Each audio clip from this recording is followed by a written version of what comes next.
entrei no quarto, tranquei a minha porta, falei, Deus, hoje eu vou tirar minha vida. E eu lembro de abrir o guarda-roupa e procurar um objeto pontiagudo, procurar alguma forma demoníaca para eu tirar minha vida. Bate-papo com a cantora Lud no Creative-se Podcast do canal Eleve. Esse bate-papo rolou no ano passado, mas uma coisa muito bacana em que a gente vai reagir agora é o testemunho dela, onde ela passou por um momento muito difícil, depressão inclusive, onde o Senhor esteve sempre com ela e hoje ela é curada. Bora pro vídeo.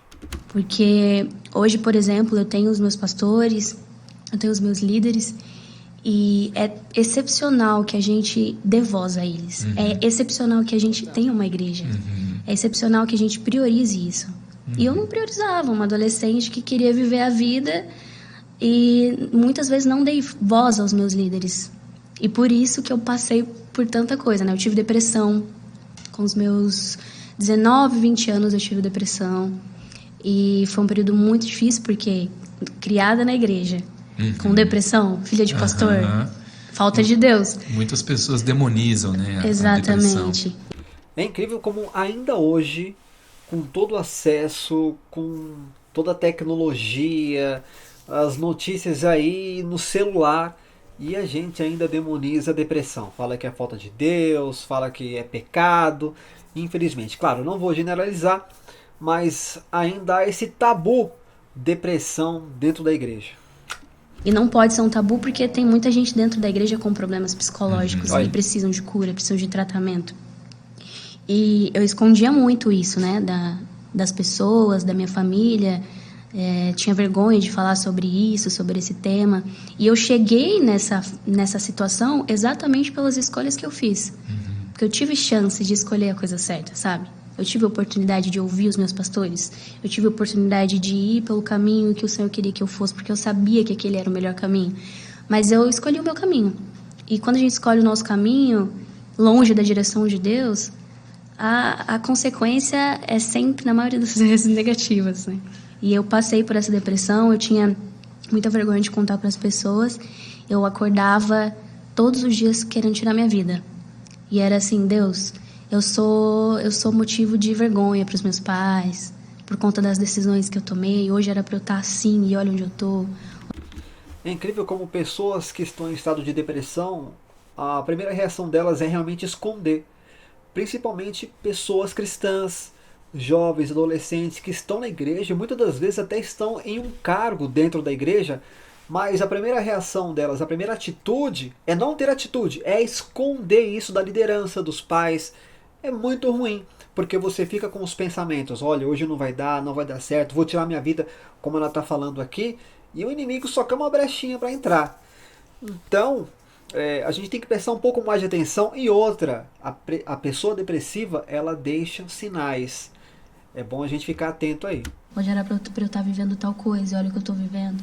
E aí o diabo se aproveitava dessa situação. E aí eu comecei a desejar, ansiar por tirar a minha vida. E aí um dia, eu lembro até hoje, o mês que foi em outubro de 2018, por aí, que eu levantei aquele dia e eu falei, hoje é meu último dia. E eu lembro que eu entrei no quarto, tranquei a minha porta, falei, Deus, hoje eu vou tirar a minha vida. E eu lembro de abrir o guarda-roupa e procurar um objeto pontiagudo, procurar alguma forma demoníaca para eu tirar a minha vida. Eu não estou perguntando quem está ajudando você, ou não está ajudando, ou quem está atrapalhando. Estou perguntando sobre você.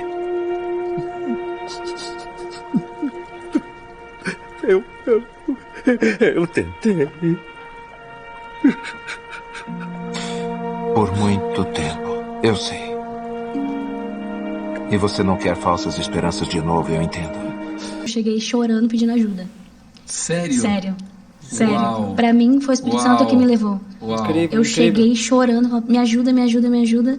E os meus pais oraram por mim. E eu fui liberta naquele momento, imediatamente. Só que pra mim ia ser uma coisa que ia ficar comigo e com os meus pais pra sempre. Ninguém ia ter acesso a essa ferida minha, jamais. Onde já se viu. E aí passaram-se alguns meses, uns 8 meses mais ou menos, eu fui cantar numa igreja, numa cidade lá vizinha. E enquanto eu estava ministrando, o Espírito Santo falou, conta o seu testemunho. Aí eu falei, jamais. Já tinha um tempo que isso tinha acontecido, você Já, tinha superado. não, eu não quero que ninguém tenha acesso a isso, eu já tô bem, Deus, pô, já tá tudo bem, não precisa mais. E o Espírito Santo conta o seu testemunho. E eu contei, muito rapidamente, com muita vergonha, desci do altar, fiquei lá no cantinho e aí acabou o culto, um menino veio e me deu uma lâmina. Ele falou, Ludy, hoje era meu último culto. Eu falei pra Deus que se ele não falasse comigo a respeito disso, eu ia sair daqui e tirar minha vida. Então, obrigada por você ter contado o seu testemunho. Loucura. E me deu aquela lâmina na minha mão, fiquei com aquilo na minha mão. E eu entendi naquele momento exatamente o porquê de eu ter passado por tudo isso, por todos esses processos, né? É interessante como o testemunho realmente ele edifica a vida das pessoas, né? Muitas das vezes a palavra, ministração é bênção, louvor, claro, tem que ter, faz parte. Mas quando uma pessoa sobe e dá um testemunho, parece que a palavra vem assim e entra no coração da pessoa. Então, eu acredito que o nosso testemunho, o que a gente está vivendo, é para construir um testemunho, para edificar a vida de outras pessoas, né? Por mais que, às vezes, as nossas escolhas erradas nos levam para esse lugar, Jesus é tão bom que faz esse lugar se transformar num lugar de cura para outras pessoas também. E é tão interessante assim que aquilo que nós não conseguimos falar está fora de controle. Você tem uma máxima que a gente tem num programa da igreja que se chama 30 Semanas, que é sobre você superar e vencer com Jesus vícios, traumas, maus hábitos e problemas que você enfrenta, como a depressão. Então, quando você consegue falar, testemunhar, e você encara e você não se envergonha mais, significa que você já tem também uma autoridade, um momento onde você aquilo já não está mais sem controle na sua vida. Não significa que você nunca mais vai ser tentado, mas você já pode abençoar outras pessoas com aquilo que Deus fez na sua vida, na sua história. Exatamente. E é tão interessante te ouvir falar primeiro, né, que você adolescente dramática, sensível, né, que se frustra com uma grande expectativa que você tinha e isso vai se torna uma depressão na sua vida. E porque assim, o artista, que é algo que a igreja demonizou, como se o artista fosse uma coisa do mal. O artista, ele só quer fama. O artista, ele só quer sucesso. Demonizam a palavra artista, inclusive. A palavra artista. Eu acho que eu já falei isso aqui em outros episódios, mas vale muito a pena falar nesse momento aqui. É que Jesus, ele tem uma palavra sobre ele que é traduzida como carpinteiro. E essa palavra é tecton, que é artesão. Né? Não é a estrutura pesada de uma casa, é a beleza que uma madeira pode ter. Então é arte, é artesão mesmo.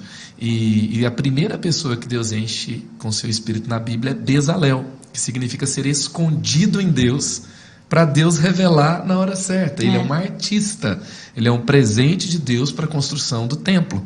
Deus chamou um artista, né? E você não vê aonde Deus chamou lá, não que não seja importante outros trabalhos técnicos, mas está claro que Deus encheu o artista. É verdade. E eu sinto assim, eu vejo, é muito claro que o artista ele é muito sensível. Por que ele cria? Porque ele sente. É diferente. Exatamente. Diferente. Por que ele assim, por que é tão importante para ele, né? E é tão algo que vale a pena para ele dedicar, por exemplo, fazer poesia, revelar formas e cores por meio de uma arte visual, ter um ponto de vista interessante, belo, novo de uma fotografia, por meio de um filme, por meio de uma música, porque ele sente, ele é sensível, e isso foi Deus que deu. É verdade. Sentir profundamente é uma dádiva de Deus. É verdade. Pessoas que sentem profundamente nos coloca dentro do que elas estão fazendo, e a gente é ministrado de uma forma profunda. Então você que sente profundamente, você que é sensível, sabe, não negue isso, amadureça. É verdade. Né? Peça a ajuda do Espírito Santo, busque a sua cura em Deus, o equilíbrio em Deus. É verdade. Para que isso transforme em arte, vida, cura para muita gente, como aconteceu com a Ludy. Eu sou muito grata a Jesus por ser escolhida para estar dentro da arte, assim, porque o artista ele consegue chegar a lugares mais facilmente, sabe? E eu acredito 100% que a criatividade ela vem de Deus. É isso aí, criativo esse podcast, um bate-papo bem bacana com a Lud do canal Eleve. Eu vou deixar o link aqui na descrição para você assistir esse bate-papo completo, esse podcast completo que está sensacional. Mas antes, eu queria só deixar uma analogia aqui que eu ouvi uma vez, não lembro onde, mas quando o Senhor nos cura, Ele nos cura realmente para abençoar outras pessoas. Então aquilo que te traz dor hoje, amanhã será testemunho e será a ferramenta de cura para outras pessoas. Você vai olhar para aquilo, é como uma ferida. Você vai olhar para aquilo, você vai olhar para aquela ferida, ela não terá sumido, mas terá uma cicatriz ali no seu braço. Mas ela não vai te trazer mais dor, porque você vai olhar e aquilo não vai te doer mais. Não sei qual área, não sei, depressão, não sei. Tô aqui, se eu for citar aqui algumas coisas, eu vou até ser inconveniente até.